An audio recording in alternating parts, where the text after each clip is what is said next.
शेतकऱ्यांच्या सरसकट नुकसान भरपाईच्या मदतीच्या मागणीसाठी उद्धव, शिवसेना आणि मनसे पुढे सरसावली।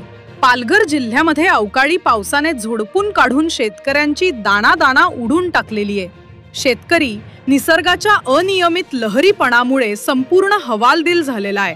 आता तोंडाशी आलेले पीक आज त्याच्या हातातून निघून गेल्यासारखे झालेले असून या शेतकऱ्यांना शासनाकडून काही दिलासा मिळावा या उद्देशाने विक्रमगड तालुक्यातील उद्धव ठाकरे, शिवसेना व मनसे एकत्र येत विक्रमगड तहसीलदार कार्यालयामध्ये यामध्ये शेतकऱ्यांना सरसकट मोबदला देण्याची मागणी केलेली आहे। तरी प्रशासनाने गांभीर्याने व्यवस्थित वस्तुस्थितीत जाऊन लवकरात लवकर स्थळ पाहणी करून शेतकऱ्यांना दिलासा द्यावा।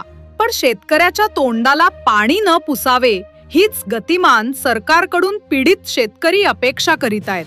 वार्ताहर, इंडिया न्यूज 28 साठी प्रणय प्रभाकर पाटील, पालघर जिल्हा ब्युरो चीफची रिपोर्ट।